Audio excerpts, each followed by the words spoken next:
Oops. I'd like to call to order the Enfield Inland Wetlands and Watercourse Agency meeting for March 17th at 7:01. Pledge of allegiance, please.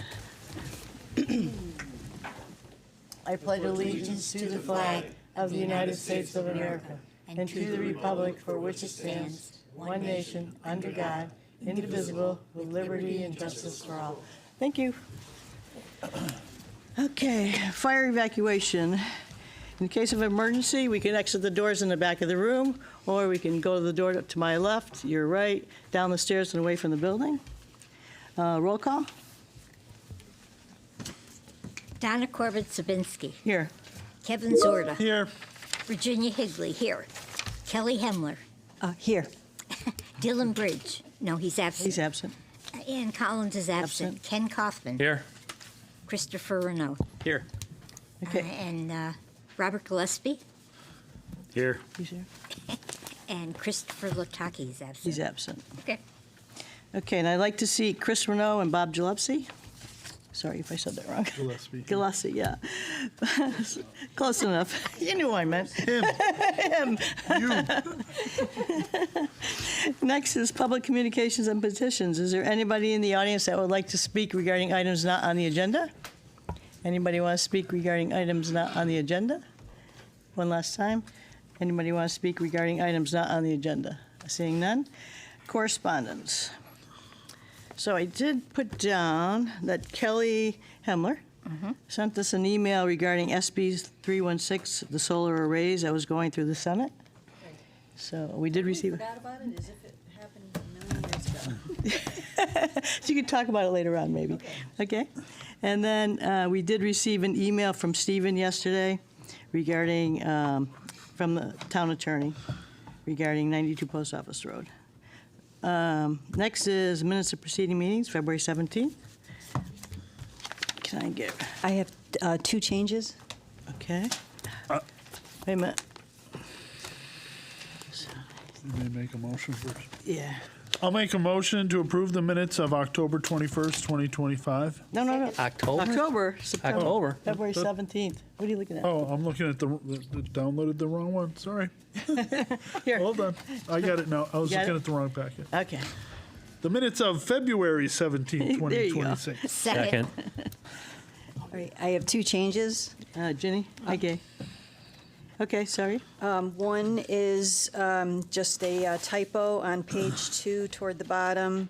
It should be which should have been in the upland review. Doesn't change the meaning of the Right. sentence. And then the second one is on page 3. We had, this is in reference to across the street from 92 Post Office Road, and we had talked about the fact that there was snow banks that got pushed into the wetlands, and it wasn't mentioned, and I would just like to say, however, snow bank was pushed into wetlands before the silt fence was installed. Okay. I just thought that was important. Yeah. Okay. That's all I had. So you want to amend your... As amended? Second. Okay. Any more discussion? Roll call?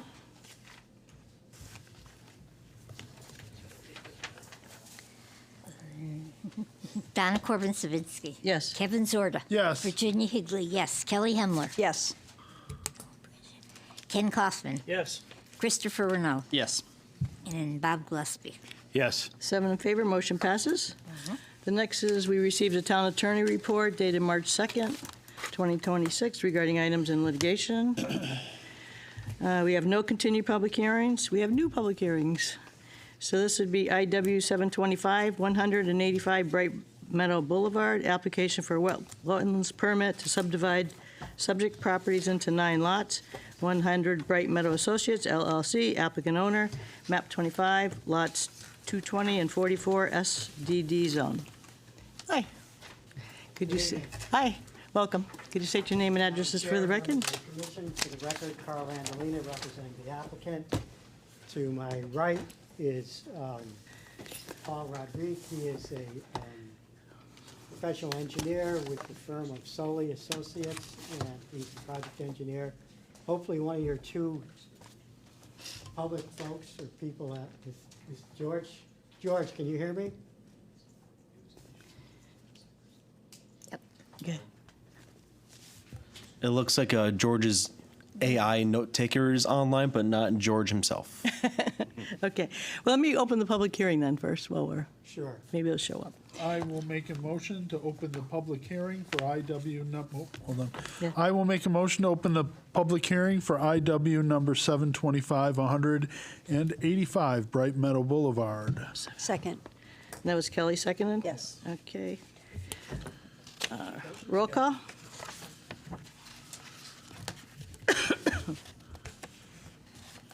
Donna Corbin Sabinsky. Yes. Kevin Zorda. Yes. Virginia Higley, yes. Kelly Hemler. Yes. Ken Kaufman. Yes. Chris Renault. Yes. Bob Gillespie. Yes. Okay, good. So the rules will be, the applicant will give statements about the application. Afterwards, the agents and staff may ask questions and make comments. We'll then hear from the public, only regarding the topic of the public hearing and the areas of concern for inland wetlands and our regulations. Please do not bring up items related to other agencies, commissions, such as P&Z, as we only base our decisions on our rules and regulations. All those wishing to speak, when called upon, you must state your name and address for the record. Depending on the number of people wishing to speak, we'll set a time limit. At any time the hearing becomes unruly or unmanageable, the chair can call a recess. The statements from the public are for the purpose of to be considered in deliberations of the regular meeting. No back and forth discussions will take place. We'll then hear statements from the applicant to address any concerns or questions that was heard from the public. Did the applicant provide the documents necessary for the? Yep, we have everything we need. Perfect, thank you. Okay, did we have a legal ad that she could? I did not print out one. Oh, okay, well, okay, so the applicants are seated and ready to go. Yes, Madam Chair, once again, for the record, Carl Andolina, joined by Paul Rodrigue from Soli Engineering, and at least George Logan's note taker, It will show up. who will probably do a much better job than anybody taking notes. But probably won't be speaking on behalf of George. Okay, So I guess we'll plow forward and then go from there. So this is the next sort of step in the proposed redevelopment of the old Mass Mutual Insurance Company campus. As you know, it's been vacant for a number of years. My clients have acquired the property. They acquired it last year. And we started with a zone change application with planning and zoning to change the zone to a special development or design district. I forget which one you call it here in Enfield. SDD, Special Design District. Right, and we did get approval for that. And this is sort of the next step. We are proposing to subdivide the 85 and change acres into which was originally 8 or 9 lots, but we've changed that to 8 lots. So so this is sort of the master plan showing the lots that we are proposing. There is no activity proposed with this step.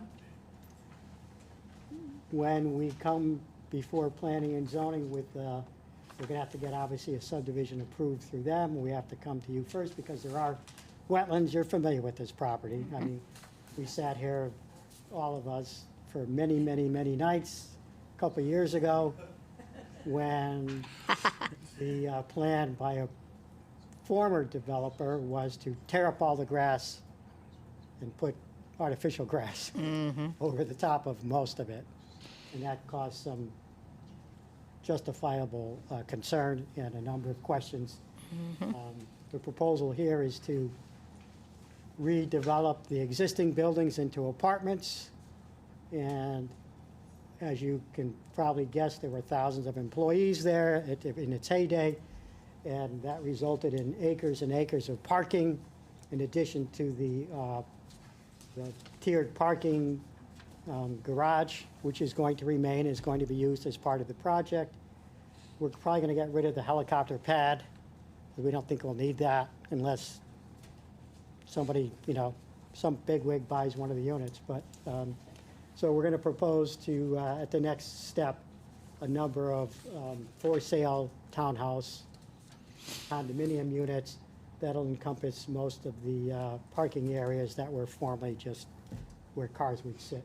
So sort of an overview, but with that, I'll turn it over to Paul, and he can go into the details of the project, just so you have this as a background. Thanks. I think he's trying to get Yeah. in touch with George. See if there's any, he said he's, it's just spinning for him right now, not connecting, so just told him to try again, because we're on. Thanks, Carl. Again, Paul Rodriguez from Sully Engineering, Farmington Avenue in West Hartford. Just kind of summarize real quick what Carl led into. There's really not a lot more to discuss, but just to kind of give you guys the lay of the land. As you see, the site that Carl mentioned, Mass Mutual site, is at the end of Bright Meadow Boulevard. I-91 is to the west, Brainerd Road to the south, and Brainerd Park is to the east. Right now it's developed with a former office building, parking, sidewalks, a parking garage, and some landscaping. Fast forward to the proposed subdivision, which was also included in the master plan approval that was approved last September by P&Z. These are the 8 lots that Carl referred to, which are lot 1 will be the existing daycare. Lot 2A, B, and C are the existing 3 buildings. The D are the existing buildings, and then there will be a new parcel down here as part of the master plan. I will fast forward. There was a new building proposed in this parcel as well. So basically, each of the apartment buildings and the garage will have its own parcel, and then the final 2 parcels are lot 3 and lot 4, which are going to be dedicated to the townhomes. As you see here, the lot 4 is the wooded area to the east and the existing parking area to the west here. And then the next slide kind of shows those existing or those proposed lots superimposed on the approved master plan for the conceptual subdivision plan. As Carl mentioned, the subdivision that you see in front of you is being finalized by the surveyor with meets and bounds to be submitted for planning and zoning for approval. Carl's note take, George's note taker, or George? That was George's note taker. Oh, okay. Yeah. So that's kind of in summary the site itself with the lots. The next slide and last slide just kind of shows a rendering of the proposed development as approved again through the master plan. I don't know if George is there to add any additional color, but doesn't sound like, is it, Steve? I assume since this is a wetlands hearing, you're going to want to hear at least from George. Yeah, He does have a fairly comprehensive the functions Report. and values submitted, Yeah. yeah. That was a good report. that, not totally unlike what you saw a few years ago. He's done some additional work out there. And with the future phases, when we come back, there will be the remedial plan is going to change somewhat. Remember, we had some terraced areas and, so on and so forth.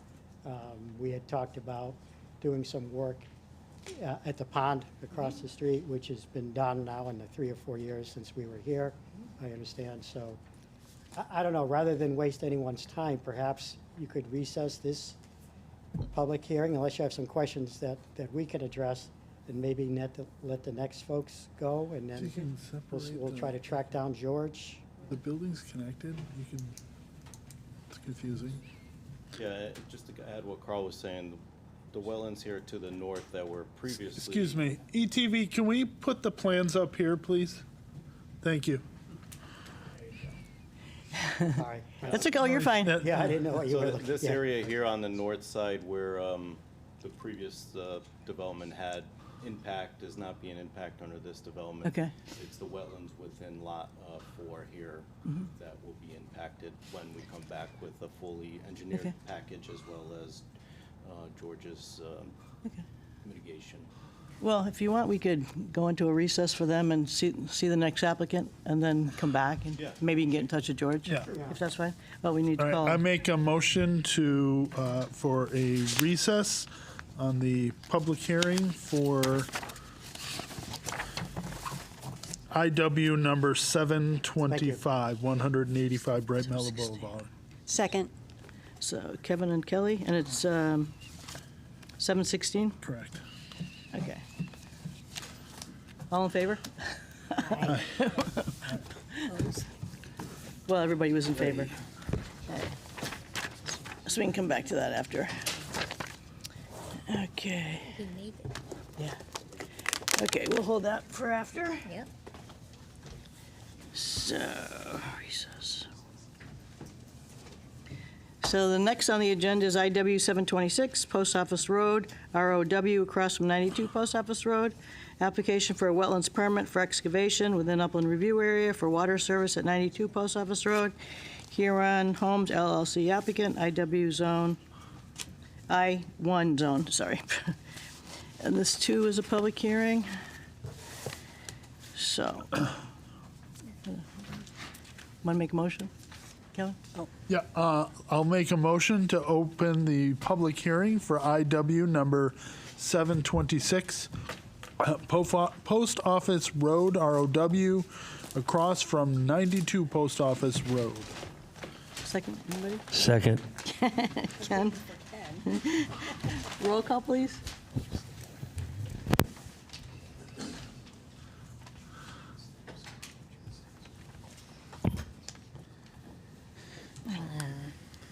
Get it? Yep. Okay. Okay. Oh, crap. Here. Donna Corbin Savinsky. Yes. Kevin Zorda. Yes. Virginia Higley, yes. Kelly Hemler. Yes. Ken Kaufman. Yes. Chris Brunel. Yes. Robert Gillespie. Yes. 7 in favor, motion passes. So, I'll tell you the rules. So the applicant will give statements about the application. Afterwards, the agency staff may ask questions and comments. We will then hear statements from the public only regarding the topic of the public hearing and the areas of concern for inlands and wetlands and our regulations. Please do not bring up items related to other agencies, commissions such as P&Z, as we can only base our decision on our rules and regulations. All those wishing to speak when called on, you must state your name and address for the record. Depending on the number of people wishing to speak, the chair may set a time limit.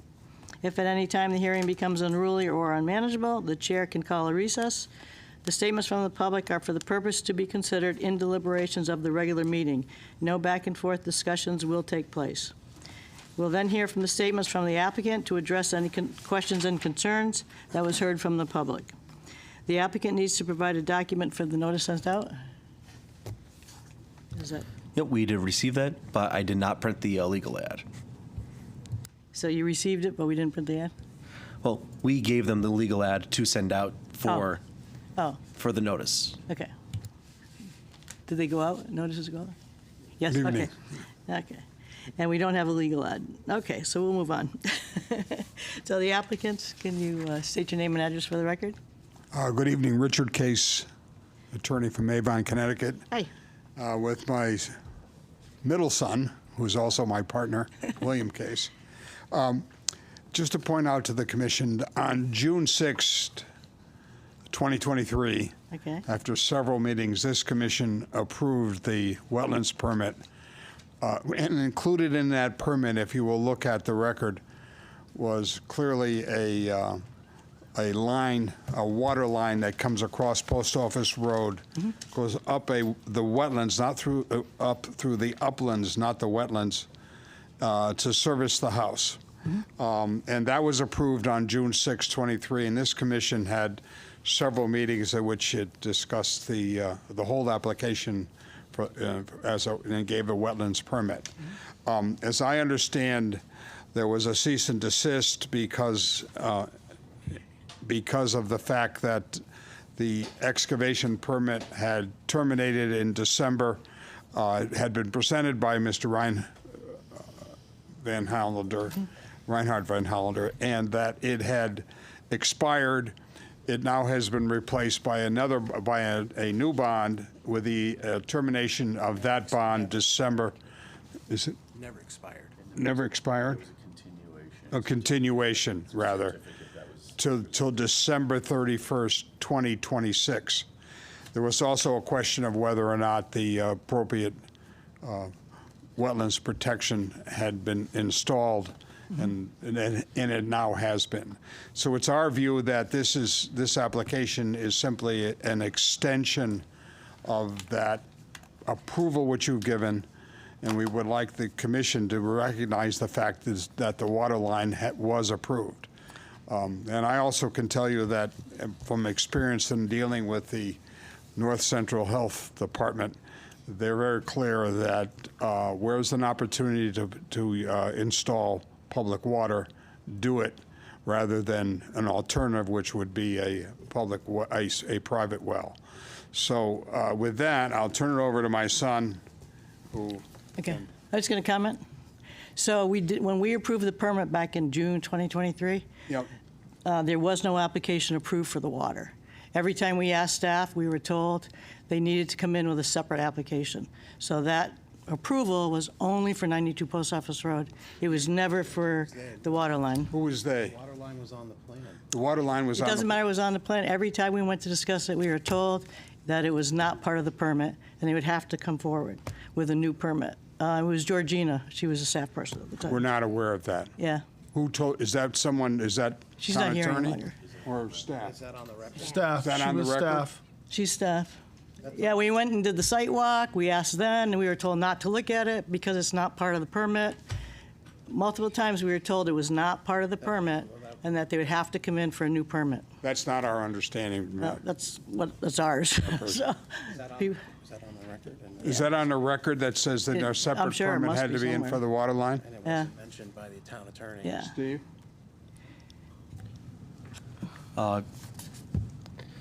Can you please clarify exactly what the question is? Well, the question that the chairperson has raised is whether or not the water line, which was shown on the plan, there was a requirement for, in order to install that water line, there had to be a separate application. We're not aware of that. Yeah. Was that wasn't in the approvals? It wasn't in the approvals. We never approved the water line. We never discussed the water line. We never discussed the property.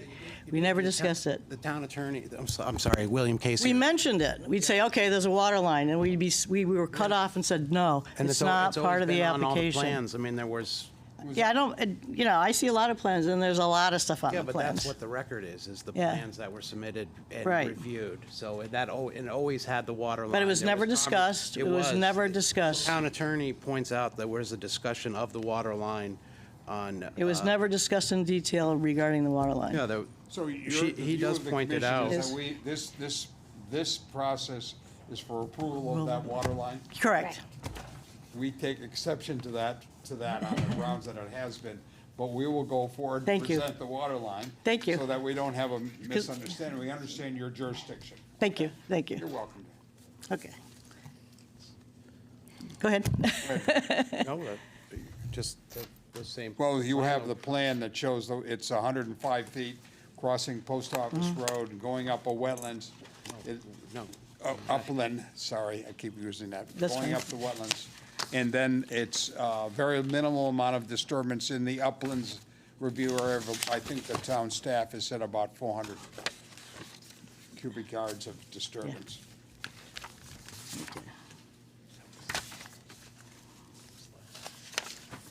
And the location hasn't changed from the June 23 approval. Could you talk about how you're going to do it and everything, or the process? Here. You can take that. So the process as delineated on the plan is an extension of the existing 8-inch ductile iron pipe on the north side of Post Office Road that serves 94 Post Office Road now, about halfway through 94's lot, and that will be then extended to serve 92 Post Office Road. So it's 105 feet, half of which is on 94 Post Office, and the other 50 feet approximately are on the north side that would service 92 Post Office Road.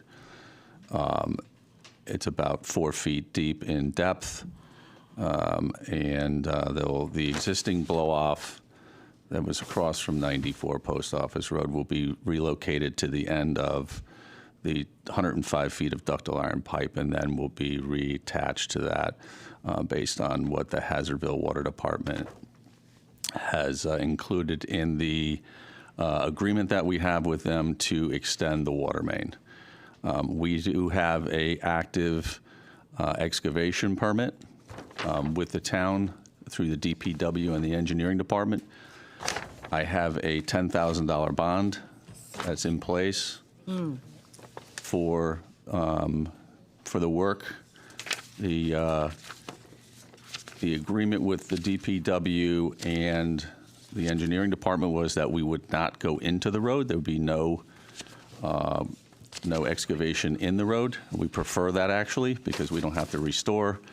The crossing is underneath the Post Office Road at about approximately 60 inches.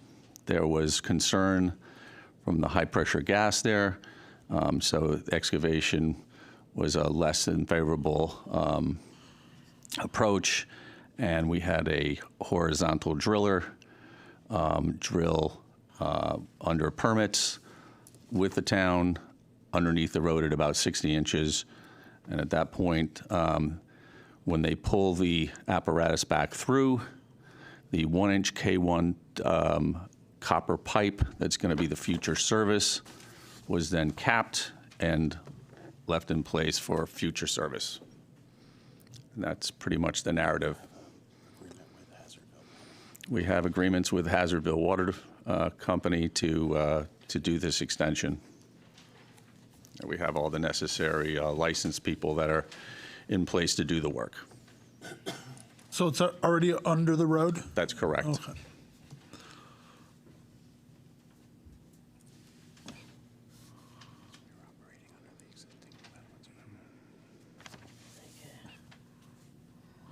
So really, there's just minimal excavation needed at this point? Minimal excavation, which will obviously be restored. I think that's described as a 30-30 blend of Yeah, grasses. typical. Yeah. Exactly, typical.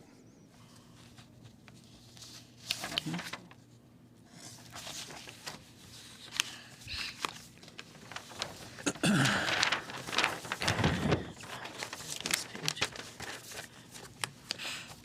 Okay, so, any staff, would you want to? Yes. So, as the applicants have stated already, this is an application for an inland wetlands and watercourses permit for excavation to extend water service to a single-family home at 92 Post Office Road. The home the water line will service was approved by the IWWA under IW 677 at the June 6, 2023 regular meeting. The plans include a 1-inch water line that connects from the house to the water line on the north side of Post Office Road. The applicant is proposing to install 105 feet of 8-inch iron pipe, as they had stated, to extend the service to 92 Post Office Road.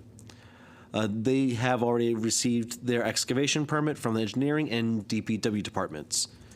The pipe is to be installed under contract with Hazardville Water Company, as they have stated, who will then maintain the water line once installation is completed. In terms of impacts and disturbance, the site project results in minimal disturbance to the upland review area, less than 400 square feet, and yep, so a silt fence was installed as shown on the site plan after we had given them a notice for the cease and desist order. And the applicant will replant the grass in the area with SPF 30 hybrid blue grass seed given appropriate weather conditions. My apologies, I can't speak tonight. And then to just kind of briefly touch on the comments that staff had left because these are from back in February 2025. They had satisfied the requirements that I had asked of them.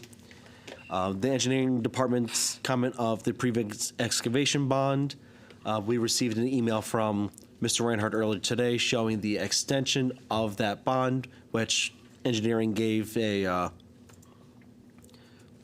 what's the word I'm looking for here? Favorable. And traffic also approved their comments, so staff comments have been satisfied. Okay. Rick, did you check the silt fence? Because I think there was an issue with it not being installed properly last time. Yeah, I checked it today, and it seems to be fine. It's down flush with the ground. It seems to be stable, and everything seems to be in place. Thank you. Okay. Okay, does anybody else have any comments? It's more of an observation for Stephen than it is a comment. When I was looking through my paperwork, I saw the excavation permit, and it has a number, and it's been approved and everything, but there's no information that says anywhere on this permit where it is, what they're doing, and how much of a distance they're going. And it also isn't stamped with your department stamp. So just in the future, when you give us an excavation permit, it should say, it should be filled out. Is it filled out? So those excavation permits are not given by our department, those are given by the engineering. But your department takes them in as part of the packet. So you might want to mention Yeah, so it's to incomplete. engineering As that far as we look at it, it's incomplete. You know, it's no reflection on your department. The I'm problem just saying is, that the looking problem is at the it, software, when they input the information, there's a limited amount Right. of information that goes in there. It's not uncommon that would show There's up. nothing on it. I understand that, but it says. It could be my street, house. There's no street, and the contractor fills it out for engineering, and it gets stamped.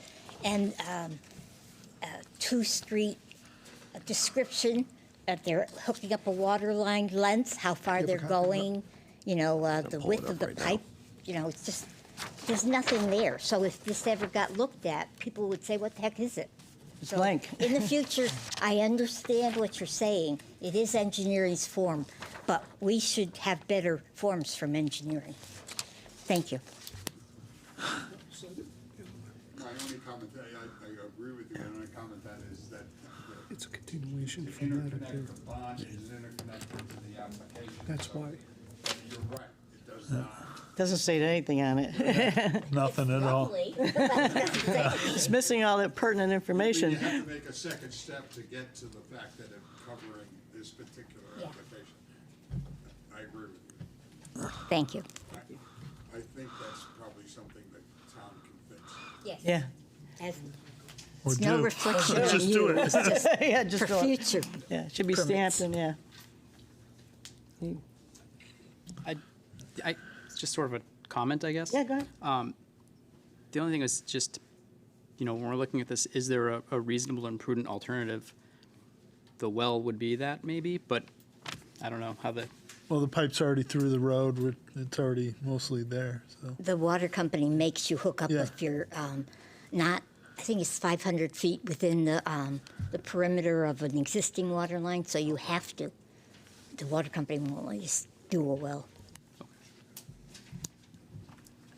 Yes. Plus, a well could introduce stuff into the Yeah. aquifer.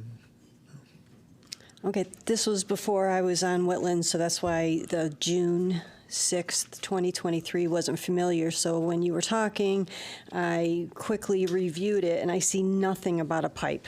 So to say that we approved it, I don't believe is true, because the minutes would have reflected something. It does say about placards, which I believe are still not up. It's something about a dry well, which I don't believe has been done either.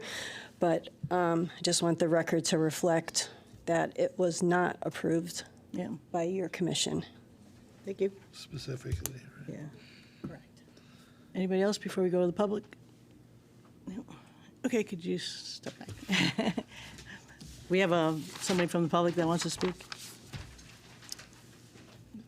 Could you step back and then we're going to have the public come on?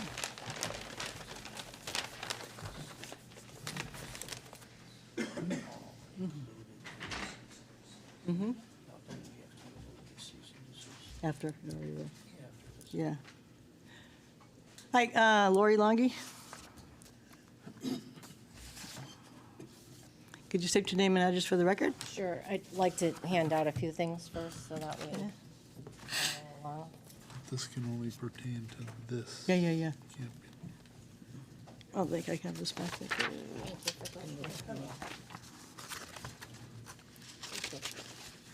Thank you.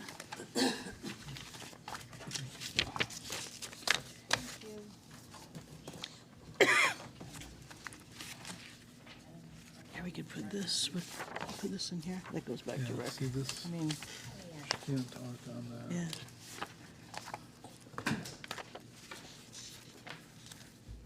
No, this is the Right. Good evening, Lori Longy, 1427 Enfield Street, Enfield, Connecticut. Before I go into my written statement, a couple of weeks ago when the digging started, I had been waiting for 3 years for this permit to be come forward. So I went down to the zoning department and pulled in the wetlands and pulled the file.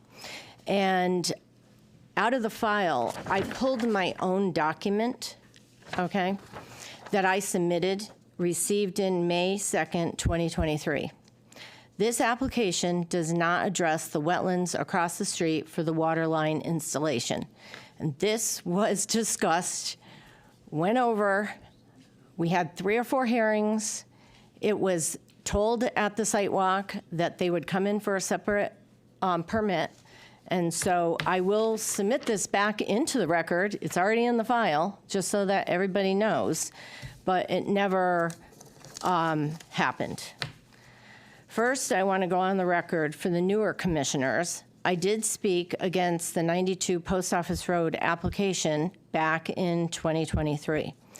There have been multiple violations of this wetlands permit since that time. I don't say anything I can't back up by the records, documents, photos, or videos. The history of 92 Post Office Road is an important part of this hearing. At 92, the silt fence has not been installed or has been improperly installed and not maintained. He has cut trees and brush down in the conservation easement, bringing in load after load of fill, even though he claimed no fill would be brought into 92 Post Office Road, and some is located in the flood storage area of the conservation easement, which was highlighted back in 2023.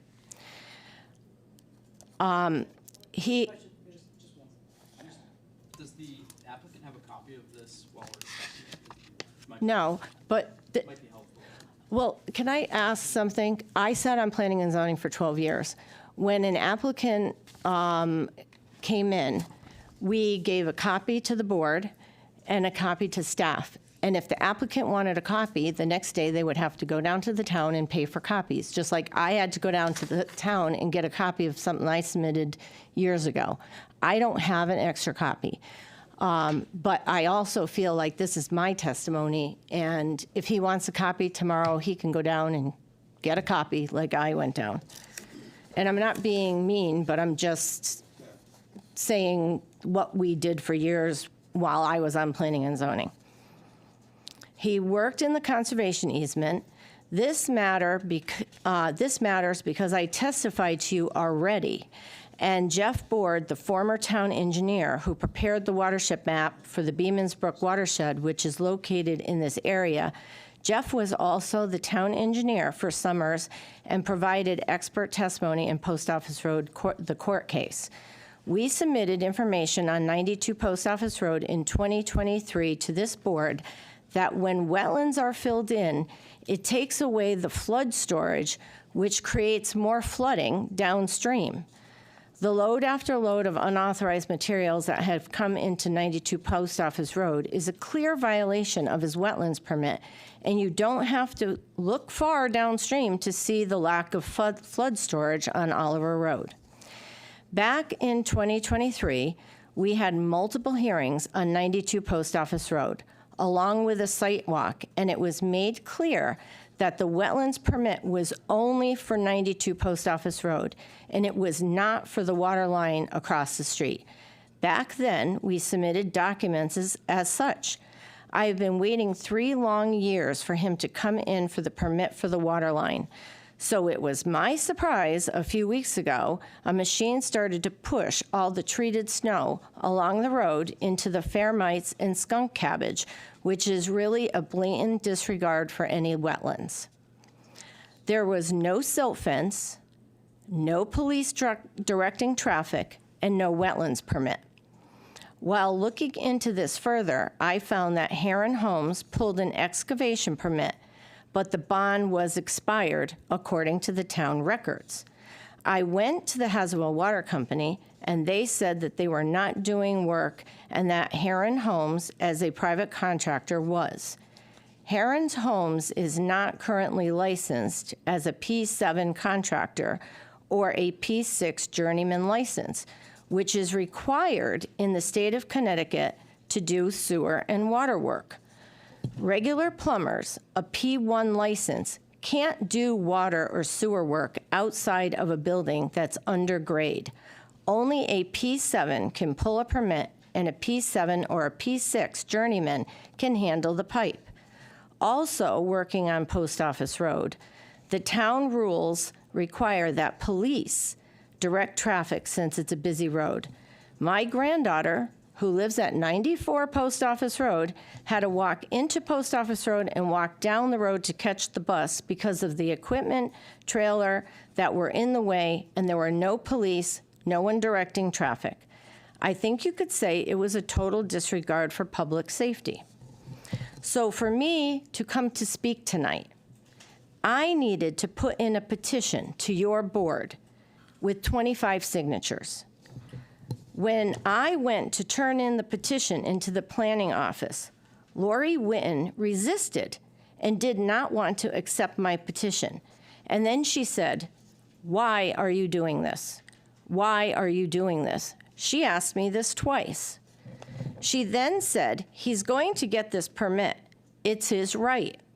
She begrudgingly took the petition in, and I insisted it be stamped in, and I requested a copy of it.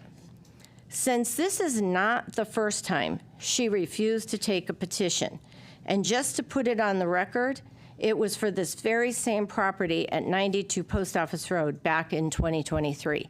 And then I came to the board and spoke about it, and I attached a copy of what I spoke about in the packet for you guys again.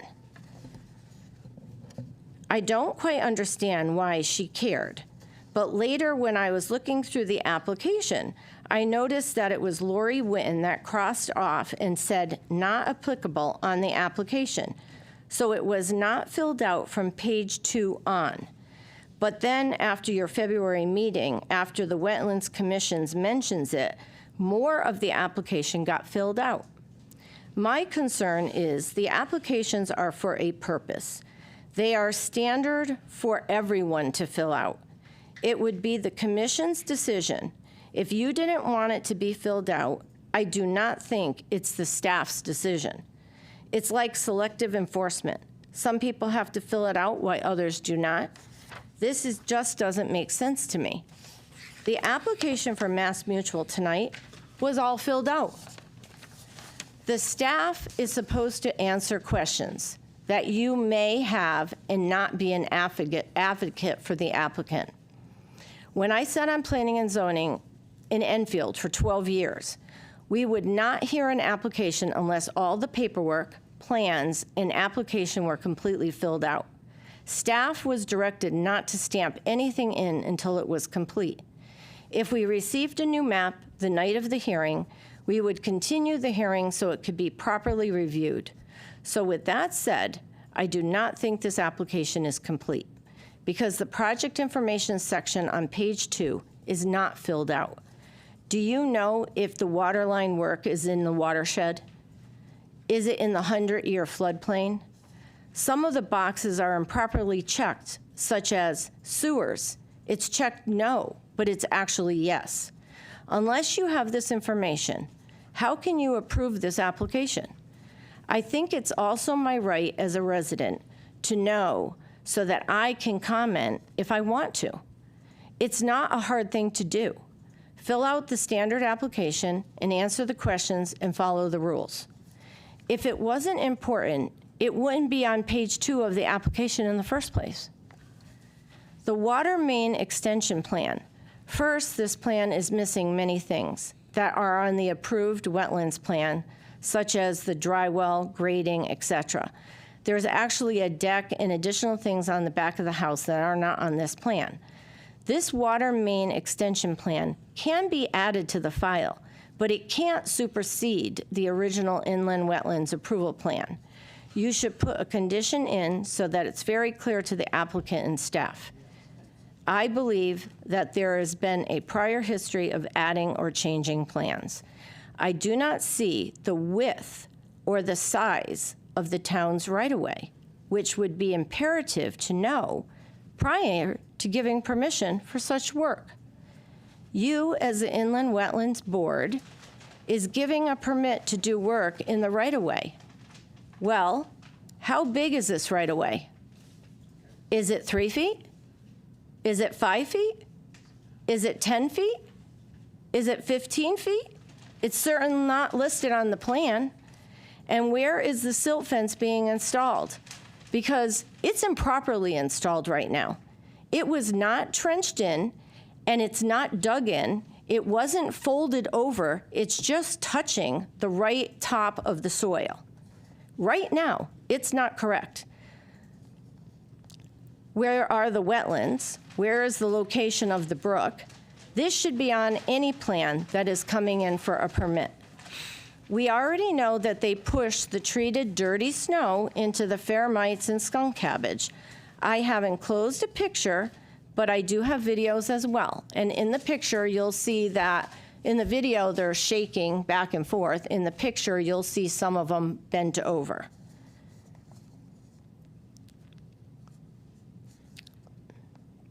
I have enclosed the picture, but I do have the videos. I am submitting directions on how to install silt fence because it wasn't done correctly by this water line, and there is still no silt fence on Oliver Road, and the silt fence at 92 Post Office Road is not being maintained and not correctly installed. I brought the deep snow removal guidelines. They're in your packet. Snow should be placed in upland areas only where sand and debris can collect after the snow melts. When the snow melts under normal conditions, most contaminants remain. When the snow is dumped into water bodies, sand and debris can smother aquatic life, degrade water quality and appearance, obstruct drainage system, and increase the risk of localized flooding. This is important, so you would just scoop the dirty snow right up into the wetlands. What's going to be done to repair this damage? I ask about the width of the right-of-way because who owns the land beyond the town's right-of-way? Has Heron Homes stayed within the right-of-way? This is why the plan they have submitted is incomplete. There are no details on it to know this information. For the purpose of the record, I have a good amount of experience and expertise. I sat on planning and zoning in Enfield for 12 years, so I'm very familiar with the regulations and the rules of the town. I am a licensed builder, and I myself had to comply with these regulations and was happy to comply because they certainly are there for a reason, and I have lived in Enfield my entire life. I built 3 houses on Post Office Road, 94, 96, and 98. So I am very familiar with the watershed in this area. I am also a licensed commercial appraiser. I am certainly not trying to stop this water line from being extended. All I want is it to be done properly. Get the proper permit, use licensed people, fill out the proper paperwork, and have the correct plans with details such as the width of the right-of-way. This is not hard to do. I'm asking you to get this information before proceeding. This is just typical information you should have for every application. I think as a commission, you need this information in order to approve any permit. Thank you for your time. Lori Longi. And I did submit the photos the silt plan, comes from like the, engineering. It's supposed to get dug in, and if it's not dug in, the bottom of the silt fence is supposed to be rounded to catch anything. On the water line, the lower part of the water line is not, there's no silt fence. The silt fence is just running along parallel with Post Office Road. So the lowest part of this area has no silt fence. It doesn't go around the bottom, so it's not catching anything that's running into the brook. So I think that it should be checked. Thank you. Thank you.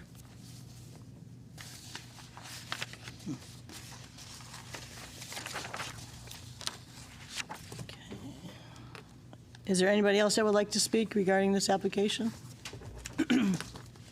Anybody else want to speak on this application? Okay. So the applicants, could you come forward?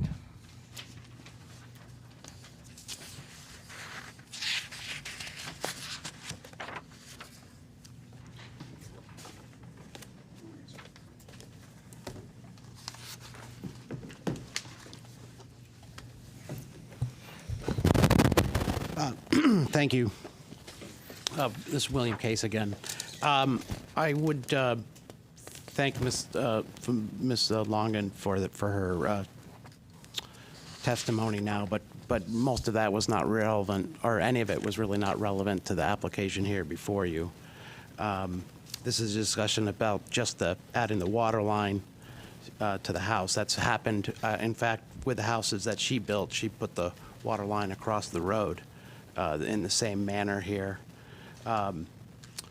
There's no fill was brought into the site. There was some testimony about fill being brought into the site. That's entirely untrue. There was some topsoil brought in, which was permitted under the permit. So there was no fill brought in to the site. All the work in the wetlands was approved to that approval that happened in June of 2023. And we're still of the opinion, we'll review the record, that the water line connection was shown on that plan. So I know we can't go back in time, but the water line was always shown, at least, and it's part of the record.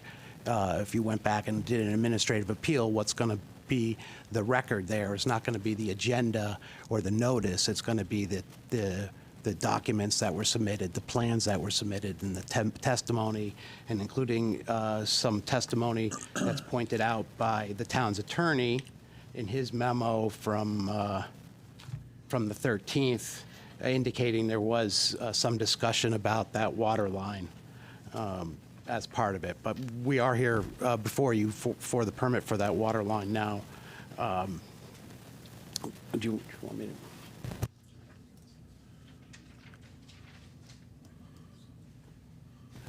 I'm happy to address any specific questions that the commission have, or anyone here at the table is happy to address any questions. But much of what was just provided testimony is not relevant to this application before you. Go ahead, Ken. Get one more person to go first. All right, so I think my biggest concern is the silt fence not being installed properly, or maybe not in the right place. We just had testimony from the staff. Yeah, but he said it, he said that it was just on the ground. It's on the ground, and it's in the area where the excavation was initiated. It's not extended any further down they haven't continued excavation there, so it's just around that area where the activity was. At this point, there wasn't any reason just to protect anything more than what's there right now. It's down to the ground, and some of it has been down to catch anything. Could it be a little bit better? Maybe it could, but it suffices as far as I'm concerned. Okay. And so will you need to move that to do any further excavation? Reinhard, Heron Homes. The plan shows the call out for the silt fence or straw wattle. We typically bring straw wattle in when we have to move silt fence around, as we did at 92 across the way when we had to bring machines on and off the site in lieu of the silt fence. We put in straw wattle so it can be easily removed and back and forth at the beginning and then at the end of the day. We have straw wattle at another one of the sites on close proximity to this, and we plan on bringing straw wattle into that, probably 150 feet. I wouldn't say 150 feet, probably 60 or 70 feet of it.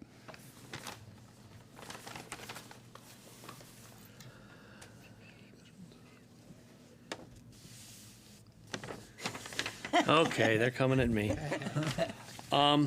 In the testimony, it was brought up about pushing the contaminated snow across the street, which we know because we've seen the pictures, and the contaminated snow was in the area of the fencing. The right-of-way was brought up. The contaminated snow, salt, sand, debris. Has anyone gone out to look to see, in fact, if it is there and if that does need to be removed? When I went out there today, there's no way for me to tell if there's any sand. It's a grass area, and it's a wooded area. It could have been put in there, but I can't tell just by looking to see if any type of sand had been pushed into that area. Do we know what the right-of-way actually is before it infringes on someone else's property, or do we know who the other owners of that property is? It's easy enough to check. The setback there, we only go off the GIS because I don't have a site plan for it. So we can only estimate how far off the roadway it is. And we can tell you right now if you go to I'm just looking at it as a possible extra issue, because I'll tell you this, if I was the property owner and it did infringe on my property, I might be a little upset. Yeah. And I'm not saying that you wouldn't be. Right. Or the property owner wouldn't be. All I'm saying is, we only have so much information to go by. Right. There's a GIS that we go by most of the time. There's not a site plan specific showing the distance off the curbing to the actual property line. I can't tell you that. We can tell you approximately from the GIS how far it is from the curb. I think at our last meeting, we actually asked for that information. Yeah, we what the right-of-way was. And shouldn't there be a site plan? Am I wrong? Yeah. Leave it right there. Just get that. It also says see detail on sheet 2, but this is only one sheet. It says 1 or 2.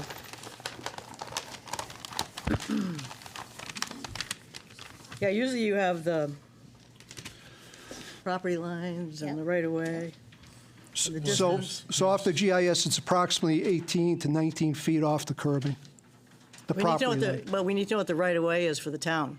That's what I'm saying. From the curb to the property line on the property to the rear of where the activity is, it's approximately 18 and a half, 19 feet. Property line or center of? It starts from the center of the road out. Center of the road. Out. No, we're measuring from the curbing, not from the center of the road, but from the curbing to the front, to the property line. So when we always have the road crew come in, every time we do road work in the town, they come in as from the center of the road to the property lines. That's when they're doing. the town's right of way. That's when they're doing activity off to the side of the road. So, That's the and that's town's part of the, right of way. that's part of the That's the town's right of project. way. But in this case, you're asking me what the space is that the work and activity is being taken place in. And that is 18 feet, between 18 and a half feet and 19 feet from the curb to the north. Okay, what we want to know is what is it, the right-of-way? So from the center of the road to the property line, to whatever, what's the town's right-of-way? Because after that, it's the property owner. So So if they're, town right-of-way is only 10 feet and they're 18 feet, they're 8 feet over into the town, into somebody's property. 33 So we feet don't know off- that. 33 We don't feet know off the that. GIS, and that's not 100% accurate. No, we don't know that. So we need to know what is the town's right-of-way on Post Office Road If- in this section? if I may, Yes. we're following 4 feet. The existing main there is 4 feet from the curb, centered. 4 feet from the curb, centered. We're following that exact 4 feet. The main that we're proposing is 4 feet from the curb to the center of the pipe. And it was my understanding from the Hazardville Water Company that that was a 20-foot right-of-way from the curb into the property. So we're impacting 4 feet, just as Ms. Longy followed the 4 feet as well, whoever her installer was. All up and down Post Office Road on the new builds, 4 feet was. Well, we're actually right now talking about the contaminated snow, the silt fence, All right. So is what we're talking about. And by the pictures I'm looking at here, It's actually on the plan. If you look at the legend, there is a mark for setback, and this is the setback. So if you look very at the bottom plan, if you look at the legend, the setback is dash, long dash, two dashes long.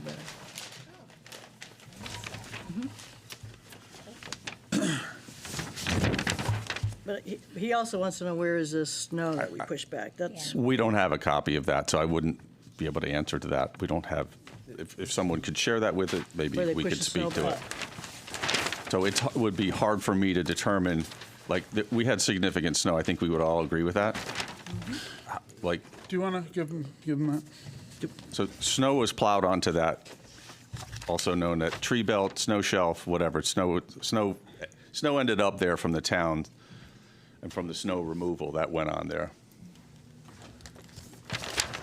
Well, it shows it pushing it. Yeah, you got to From skid. one side you to gotta the other. You got a skid there Yeah. pushing the it back, skids- and on the opposite side. The skid steer was removing that for the purposes of the excavation, removing the snow. And that was snow that was placed there. In the wetlands. Well, it's plowed by the snow plows. well, you took it from one side of the street and you We- moved we it to could've. the other side We of the could've. street. We could have plowed, we could have Right. pushed some snow. We could have. I'm not, Front of 92, the house, you took from one side of the street and moved that snow to the other side of the street, which compiled. I'm not denying that we're Right, saying we which could have done compiled that. the amount of snow on that area, contaminated snow, to put it that way. Just not sure that's part of this. I'm not, I Just can't, because they contaminated the wetlands. I can't say it's contaminated. Say this, but did anyone ever test to see if it was contaminated? Salt, sand is what I'm talking about. Salt and sand Well, were in there, which the town uses, is what I'm saying. So it was a contributing factor to double what the statement he just made about the town doing it. So from one side to the other, it's doubling it, pushing it back into the wetlands.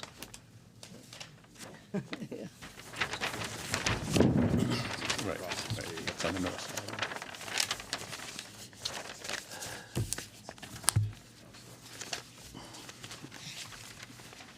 So that was in the course of snow removal. That wasn't in the course of any sort of construction related. We didn't take snow from our side and dump it on the other side for construction purposes. We didn't remove it for construction purposes. It was removed during snow events, not specifically construction events. It was removed once the skid steer was removed. Make it easier. Well, we had to Right. uncover it. We didn't want to mix snow and any material that we had removed.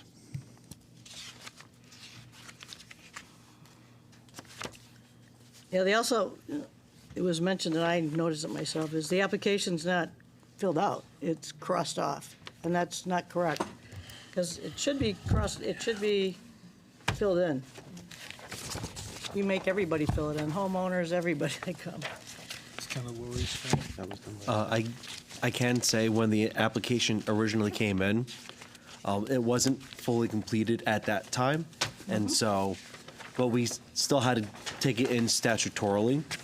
And if I remember at the last meeting when you had all received it, we had stated that you guys can still receive it, but then you may deny it at the following meeting for it being an incomplete application. That being said, since then, we did ask Mr. Reinhardt to fill out the rest of the application and bring it back to town staff for us to finish filling out the rest of the OpenGov applications, because Yeah, but this isn't acceptable. We don't allow this for anybody. This is not acceptable. So as far as I'm concerned, the application's incomplete. This is not acceptable. That was done by staff on, Yeah, that's that was not done by their staff. We didn't do Well, it's not that. accepted, but it's wrong. But we were guided by staff on that situation, Madam Chairman. Says yes. There's no septic. I know. It's got the It's- town it's planners. incorrect. The whole That it's shouldn't be held incorrect. against the applicant in this situation. And here comes. Says there's septic systems. There's no septic systems. Public sewer, Because I will say no. even in Well the water, completed yes, form, I no. didn't- Public I should water, have pushed back a outdoor little bit storage. on this. It's not right. I didn't. I should have. Is any in the watershed area? Is any in the aquifer protection? These are all important to wetlands. It's wrong. Why should we do that?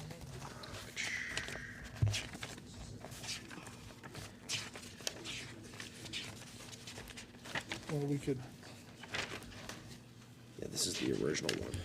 I think we should probably extend the public hearing and wait for the application to be completed properly.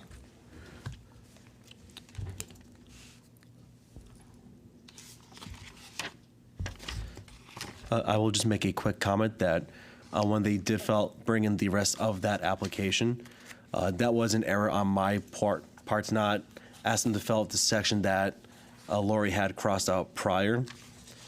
So I can take some fault for that, as I did not take any initial pushback for that.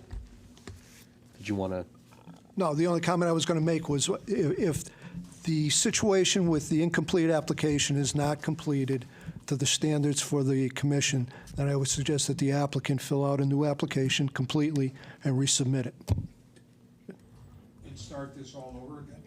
No. Just submit an application It's the that's same fully number, completed. just a Not to clean pay for a new application. one, just Fill to, out the application correctly.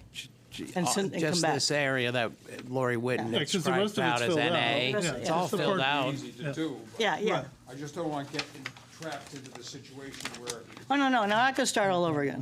no, We're just gonna, stop I don't tonight. want that to become a. no. No, we're not gonna start all over again. So we're just going to continue.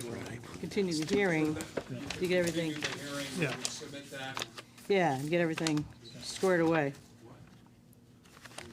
They demand that they're going to turn it down without. Yeah, you could.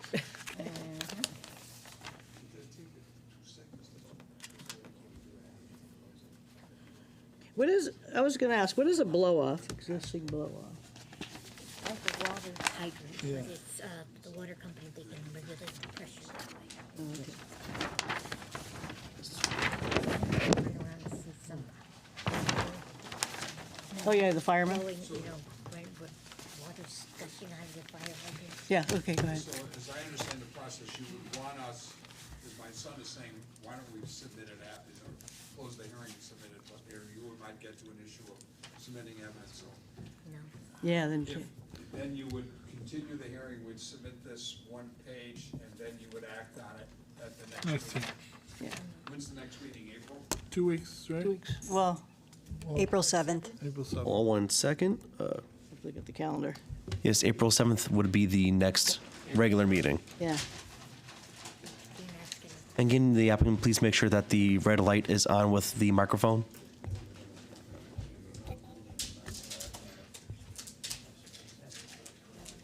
yeah, that's not our party. What doesn't go to planning is on. Right, well, yeah. Yeah. Yeah.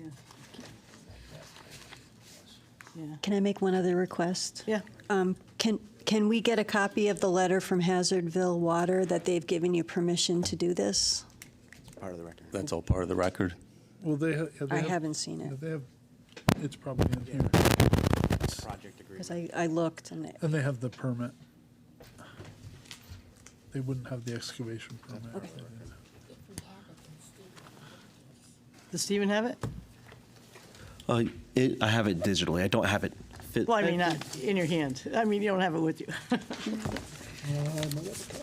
You might have a copy? Cool. Yeah, I was trying to fully execute part of the record. You're looking for what? Excavation, or Hazardville Water's approval. Yeah. Okay, so he's asking what the petition is about. So in order for, so we can have a public hearing based on, we can call a public hearing if there's a lot of wetlands are involved or if it's a public interest. And so we didn't do that, but then the public has the right. So when we call. accept an application, we have 14 days before we can do anything. During those 14 days, the public can go around and get a petition of 25 signatures of people that are 18 and older in town, and they could request a public hearing. And they could say, we want a public hearing because we want to speak. Otherwise, the public doesn't have the right to speak if it's not a public hearing. So that's what she did. And we already had the public hearing on record, or for the No, future? no. Oh, So what happened was, because we canceled the meeting, she turned in it for the public hearing. yeah, And then it was, so Snow canceled our last meeting, right. so it automatically goes along. So now we're here. Hazardville Water, I'm sorry, I have a copy of the Hazardville Water Company Developers Thing. Agreement. I think it is part of the record, but I'm happy to resubmit another one. Do you have it? It should be in here. I'm just taking a second to Yeah, find it. I is don't all. see it in the master No, it's not in the packet. master packet. Yeah, I didn't see it either. If he has it, then he can put it, he can give it. Can I just see what it looks like real quick? See if I can maybe do a quick little flash. Okay, we should have that. Maybe you can get a copy. I'm just, Yeah, it's all together. We don't have a hard copy, but we have it on digital. We stamp it in. all right. I know we do. Sure. Yeah.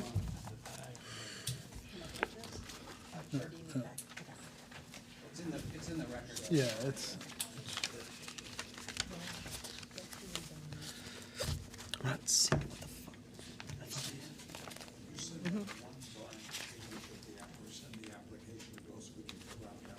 Yep, I will.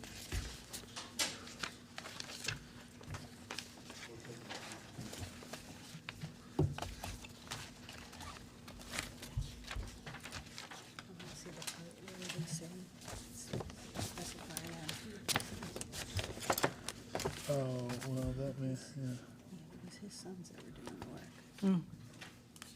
Okay, yeah, so, We could, Madam Chairman, yeah, we could fill out this project information section right now and complete the record if that's, I think we should extend. You want to extend it? delay Yeah, it's got to is, be accepted. When, Brought in. when was the original approval? It was 23, right? June 6th, June 8th, I'm sorry, June of 2023, It 6th, was I 92. believe. June 6th. Okay, because it says date of last revision was August 31st, 2024 on this agreement. So it's not a current one? So it was based on a revision after the approval.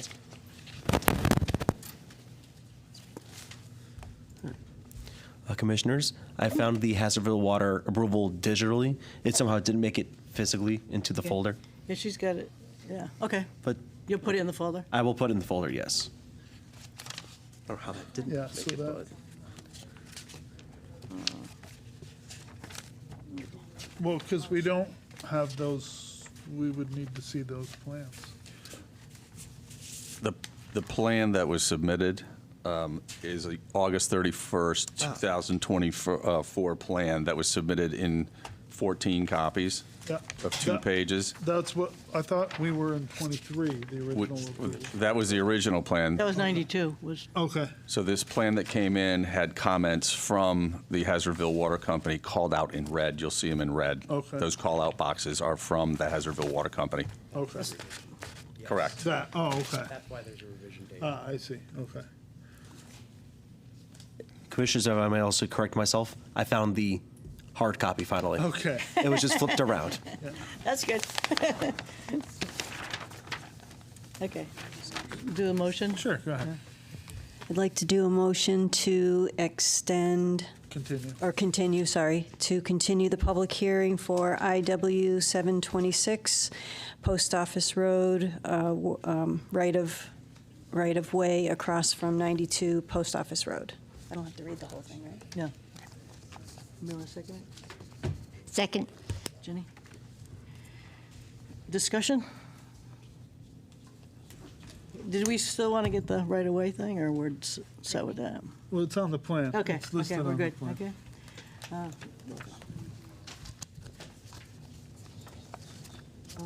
I'll be after. Go ahead. Donna Corbin Savinsky. Yes. Kevin Zorda. Yes. Virginia Higley, yes. Kelly Hemler. Yes. Ken Kaufman. Yes. Chris Renault. Yes. Robert Gillespie. Yes. 7 in favor, motion passes to continue to our next meeting. Okay, thank you. Thank you. Thank you. I'll give you this too. That's her written statement, just so it goes with the pictures, so you have it.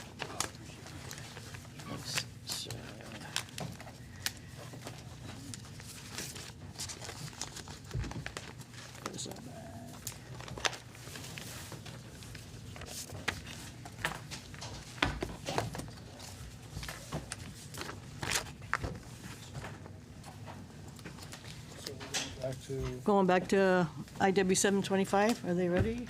get a hold of George.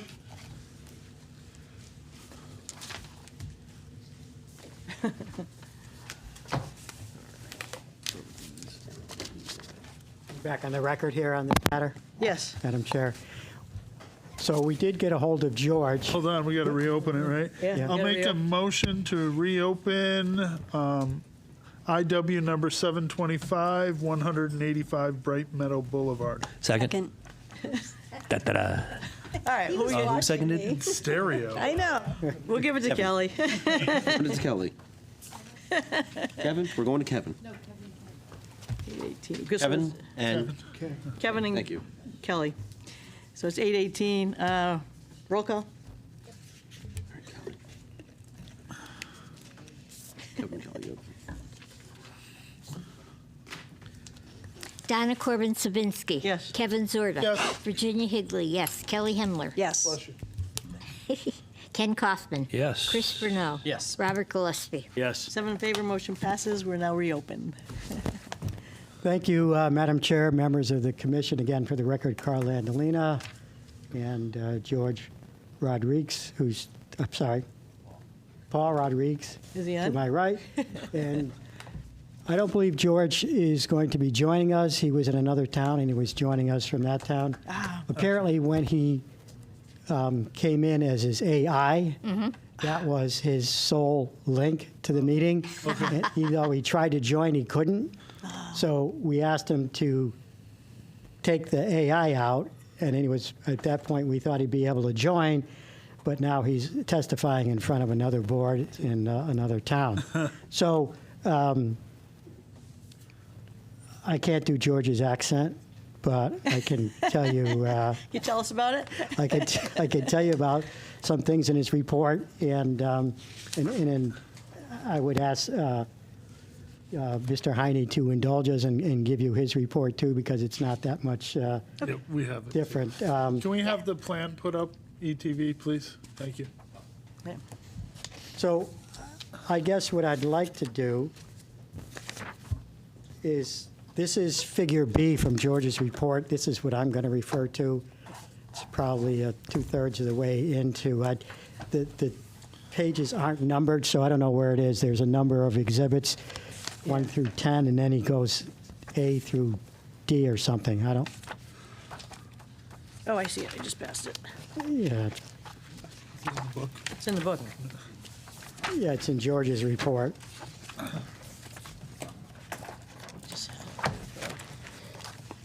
It doesn't have a page number? Yeah, he didn't put page numbers on them, so Shame. I know. Very nice presentation. Yeah, looks like I love familiar the books. pictures. Yeah. Just gonna Yeah. say. Well, we were all there together. Was that a couple of years, 3 years ago now? Yeah, Yeah. I remember that walk. Was it me who fell in the water, or was one of you? Oh, I didn't fall in the I water. didn't fall in the water. I took a fall. Oh, you did? Yeah. So, Beavers were chasing us. Yeah. what's that? The beavers? The beavers were chasing Yeah. us. I was impressed with that waterfall. Yeah, it's a nice piece of property. Okay, here, is this one? Yeah, that's it. Right, yes. So just reading from the beginning of George's report, so just for your recollection, so George has made 3, at least, field inspections of the property, in addition to the ones he made with all of us. Essentially, there are 2 wetlands on the site.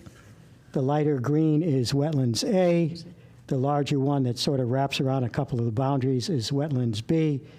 George personally delineated the boundaries of Wetland A, and Wetland B was originally delineated by a colleague of George's, JMN Wetlands Consulting, in '23, and then subsequently field verified by George after that was done. So he's been out there, delineated Wetlands A, and field verified the boundaries of Wetland B. He went back in October of last year, and he confirmed no substantive changes were observed, aside from, he calls, localized expansion of invasive species due to unmanaged forest edges. You've probably read the report, but I'm going to go to page 4 just to point out some, I guess, overarching or general facts about it. So in 2005, that's when the car deck or the garage deck was apparently constructed north of Wetland B, or A, sorry, and drainage from that structure was routed into Wetland A. And George's conclusion was, as a result of that and some other, there are now 2 pipes into Wetland A for drainage, and then it drains out of a 3rd pipe. And that, as a matter of, I guess, practice, Wetland A is now functioning as a de facto stormwater management feature, receiving untreated runoff from multiple impervious surfaces. He goes on to say, in contrast, Wetland B, which is associated with Waterworks Brook, has experienced comparatively less direct disturbance. There were some impacts during the roadway construction of Bright Meadow and adjacent development, and more recently, the beaver activity, which has disturbed Wetland B. But it continues to function as a larger contiguous wetland system. Wetlands A is it's not a contiguous, it's not attached to anything. And again, as George points out, since 2005, it's now basically turned into a wetlands or drainage structure.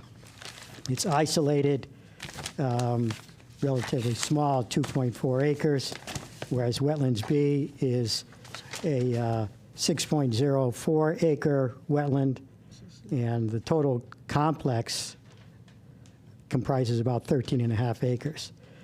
We will, in a future time, be asking for a permit for some of the townhomes that are going to be constructed within the Wetland A complex. And when we get to future phases, we'll probably be asking for a wetlands permit for the last phase of the townhomes, because they will be located within a regulated area, but not within the wetlands themselves. So I'm sure George would give you more so Wetland A is acting as a secondary wetland, and Wetland B is has primary functions associated with it. Your wetlands agent has gone through George's report, and I guess he can give you his own information, and without objection, if you want to hear from him now, that would be fine with us. Thank you. So just a little bit of a background on the application. The applicant's before the IWA with a proposal to subdivide the property into 9 separate lots for a commercial and residential mixed use. The proposal includes existing open space, drive access, a potential stormwater design concept, snow storage concept, and the application does not propose any physical activity on the site. This project location contains about 65 acres of land with wetlands as well as upland review areas. Once subdivided, the applicant intends to develop the property in various phases. Any phases with activity in a regulated area, the applicant will submit future applications to the Wetlands Commission. The plan shows no activity within Wetland B, as they were describing earlier, and most of the disturbance is going to be over Wetland A.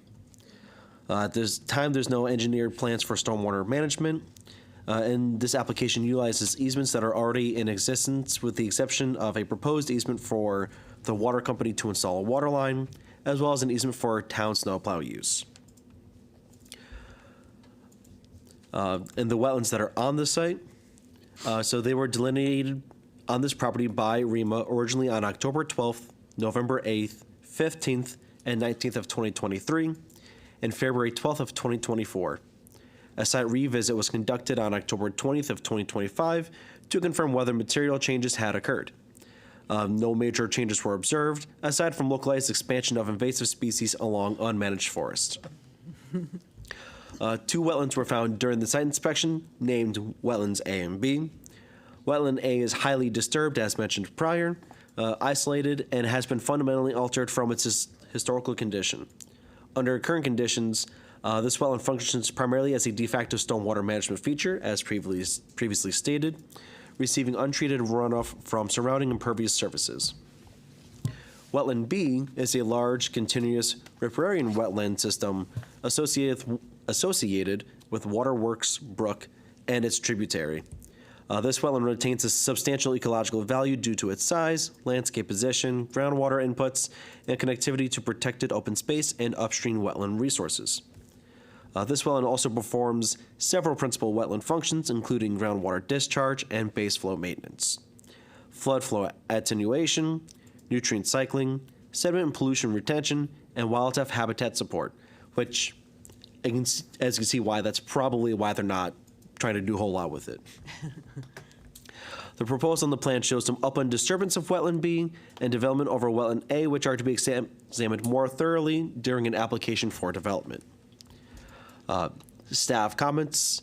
The application appears to comply with wetlands regulations, and the engineering who they were in progress at the time of when the staff report was written, they have completed and approved engineering side of things for the wetlands application. Thank you.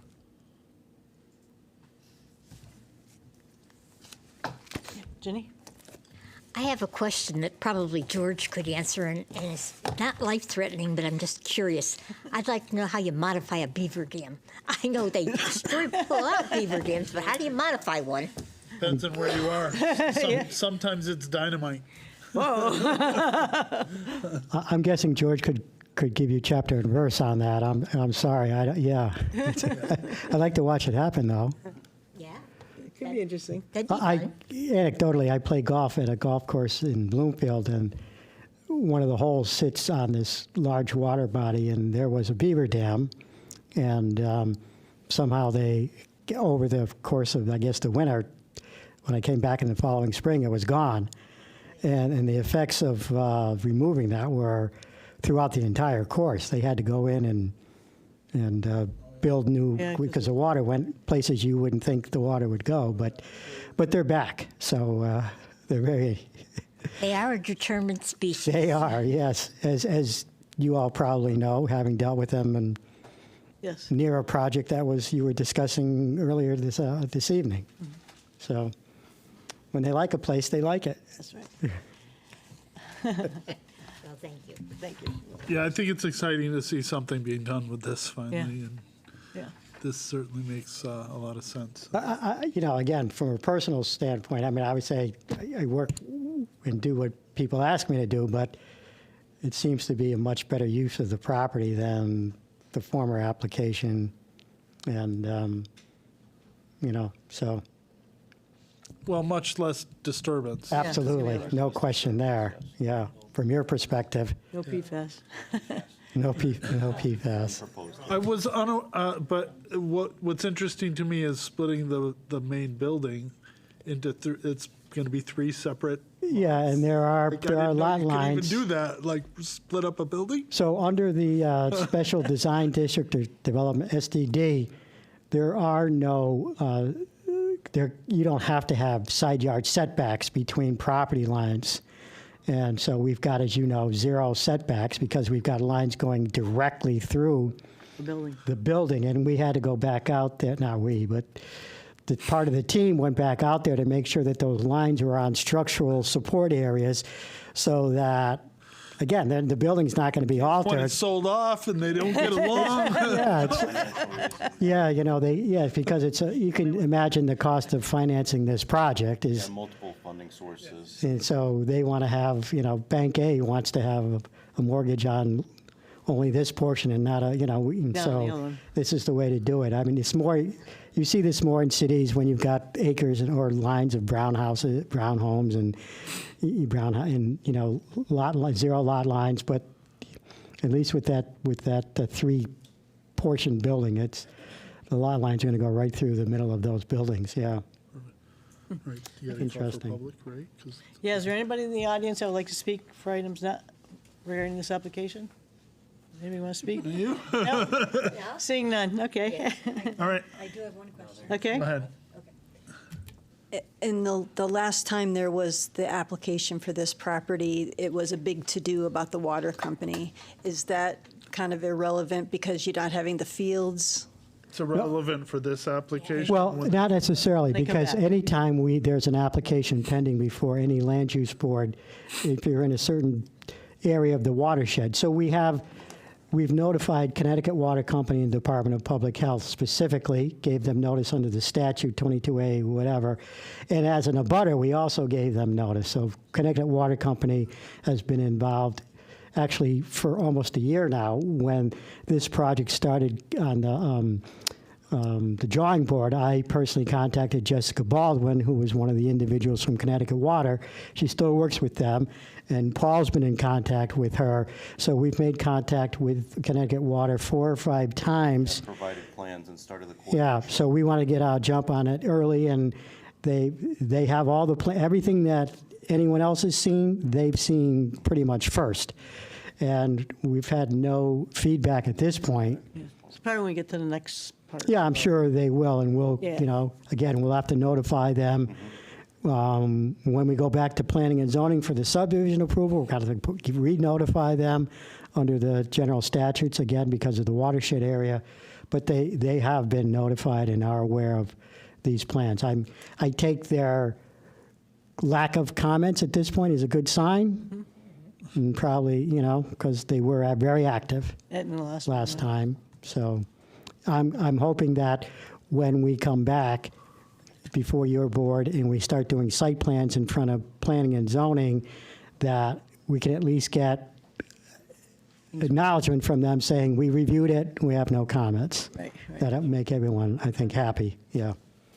So even though George is not present, and I did a terrible job on what he would otherwise have said, we'd be asking you to close the public hearing, perhaps vote on it tonight for us. Yeah, he And- did a very good job. Thank you. in We his do have an report. ART tomorrow morning.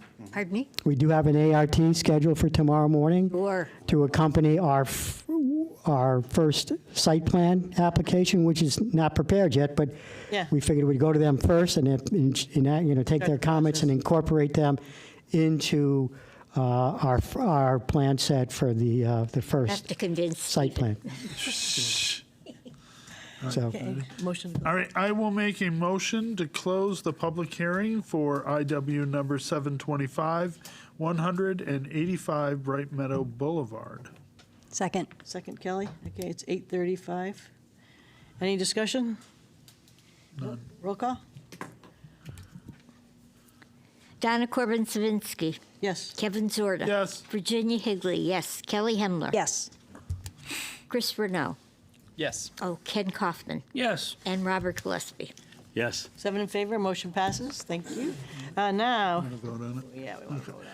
I will make a motion to approve IW number 725, 185 Bright Meadow Boulevard, map 35, lot 220/44, SDD zone, application to subdivide the property at 185 Bright Meadow Boulevard into 9 separate lots to accommodate future development of the Mass Mutual office campus site. Second, please. Ken? Any further discussion? No? Roll call? Donna Corbin Sabinski. Yes. Kevin Zorda. One question. Hold on. The newest plan is only 8 lots. It was a misprint. Eight, Oh, it's 8 lots? Yeah, it was a misprint on the application. It's actually 8 lots. We're talking to Steve, not to you. Ah, well, it does matter then. doesn't matter. You have to do a motion to. Yeah, hold on, yeah. Yeah. I'll do a Amend it? special, yeah, I'll amend it and a special condition. Yeah. That it be changed. Yeah.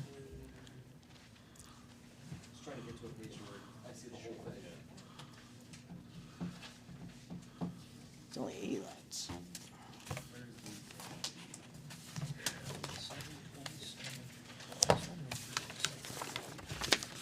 Yeah, I know, I feel bad. Is that those people? It's correct on the plan?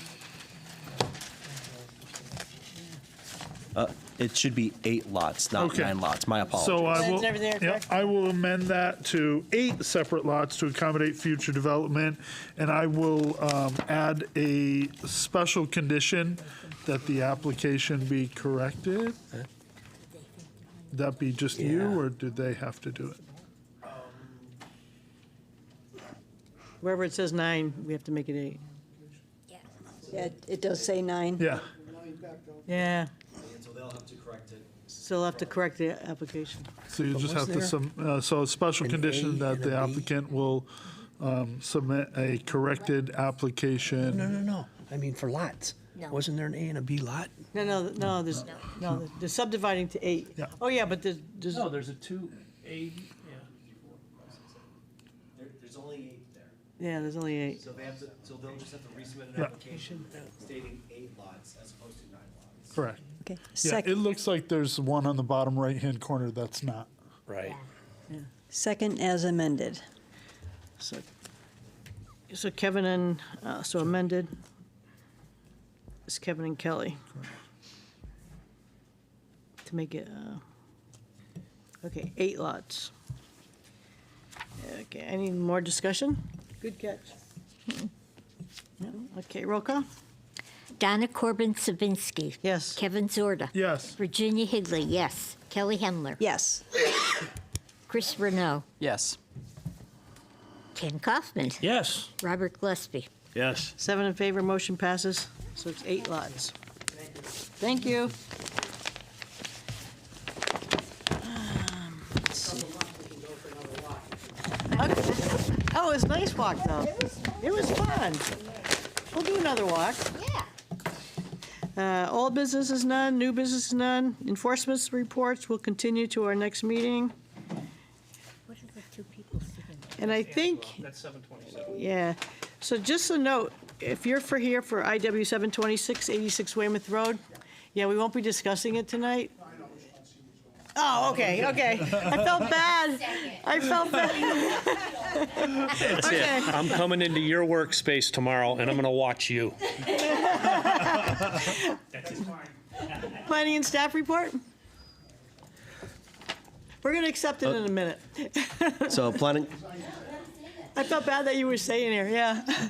all I have to report at this time is that at 33 North River Street, they did start doing the tree clearing for that, so things will slowly be going underway for that previous approval. Okay, thanks. Okay, next is applications to be received. We have IW 727, 86 Weymouth Road, application for a wetlands permit for a single-family home, barn, and associated improvements within the upland review area.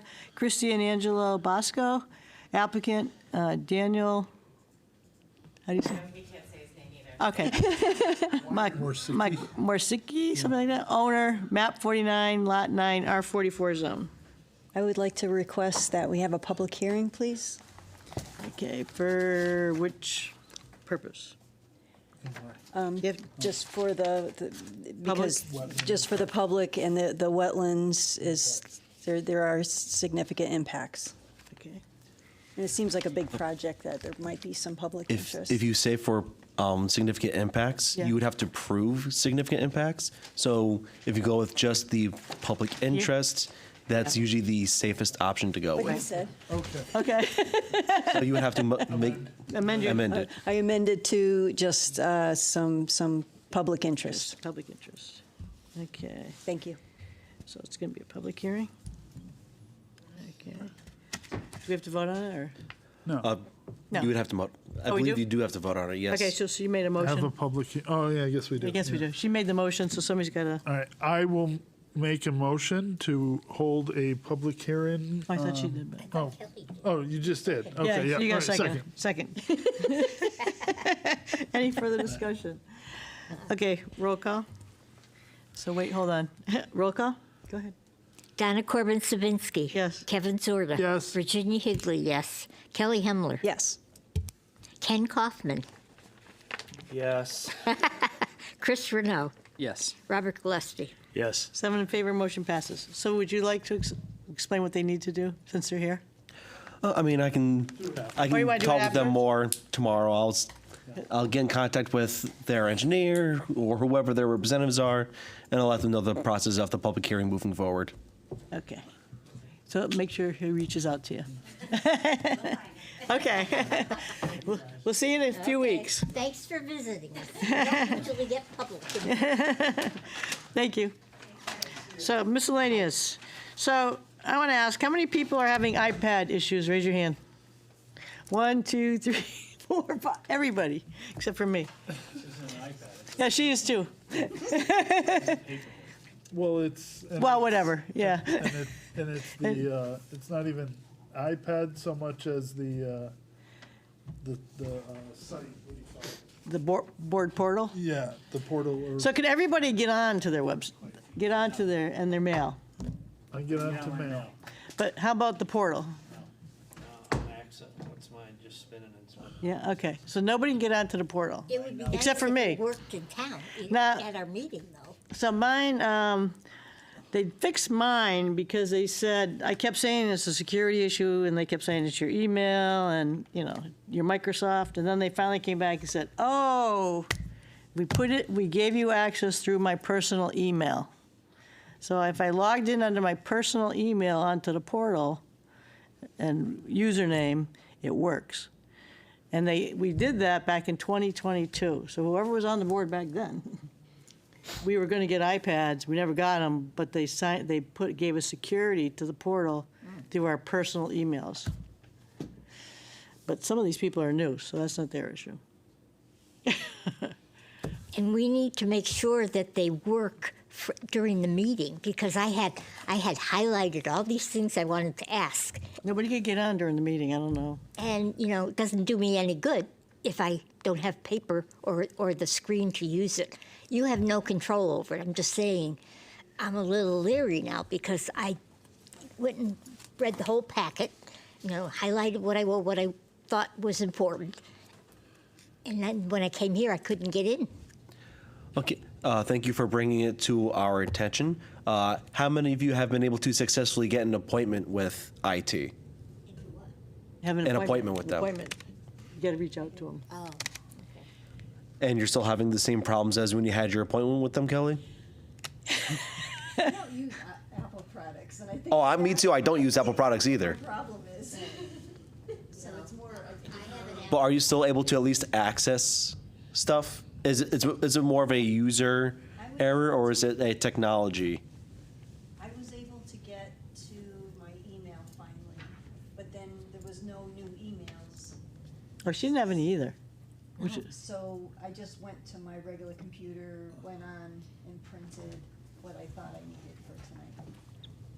So. Yeah, I've just been downloading the packet From Civic Town- Clerk? From the town side of it. No, not even As a Civic resident. Clerk, just. As a resident, I as a know it resident. goes to Right. it, but Yeah, as a resident. I went into the board portal and I was able to pull it up and read the packet from there, so it works. so you can get on. But you Yeah. can't, it But won't work here in this room. here. That's maddening. Now do I print it out? Do I hope that it works at the next meeting? double work. It's not working All in right. here. Well, unfortunately, I don't have the answers for all of you on how to fix that tonight. I wish I really should have had the answers last month when we were having these problems. So, what they did, say is they want everybody to reach out and make an appointment, but everybody, a lot of these people, I don't, a lot of these people work during the day. So, and they said they're only available 8:30 to 8 to 4:30, whatever it is, and they're working, so Yeah. they can't, stop working and get on phone calls and appointments. When we originally got them, they came here and showed us, couldn't they do that again? Yeah, Oh, yeah, that was the first day for, setting up and troubleshooting. it didn't work, so we couldn't help us Right. that day. I mean, we can try talking with IT, see if we can schedule a time for them to maybe come meet you guys at another meeting. Yeah, that would be helpful. I'll talk to them, see what I can do about that. If I can't guarantee that, I guess the next best option is to, I don't want to say we'll do paper packets again, but we'll, But if they can't get access to it, no, I understand. It's a double-edged sword we Right, have right. here. Just ask them what we're doing wrong, if we're doing wrong, that they won't load during our meeting. well, if they could, they'd have to come see it. Well, I was gonna say, I don't know if that's a internet connection issue. I don't know if it's a Setup issue. I setup think issue. other boards have that problem, though. I don't know. But Well, I'll brainstorm with other staff tomorrow morning and try and figure out what's the problem? Yeah. what's the next step. Yeah. Maybe there's a certain way, procedure to get in. Okay. Once you're here, sitting in the room, I don't know. I don't know. Okay, so that's the iPad. I found the bill that we were talking about. Oh, okay. It was only a couple weeks ago, and you'd think it was a year ago. It was SB 316, and For the solar it was panels? for the solar panels, asking if there could be testing of the ground, because we don't know what's leaching into there.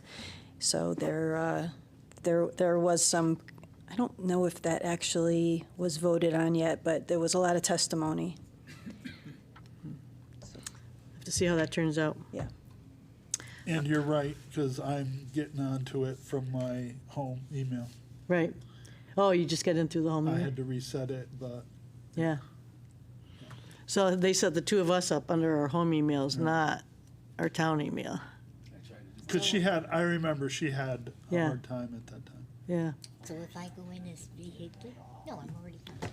Well, then I would suggest trying your personal email, and like I said, I can talk with other staff and see if there's anything else we can It was come a up with. lady in the, I can't think of her name. She does all the setup.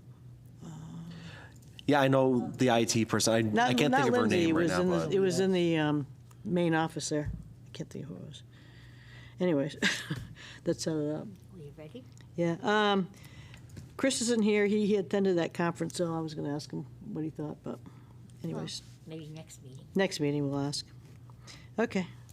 I move to adjourn. Second. I thought nobody was going to do it. All in favor? Aye. It's 8:49.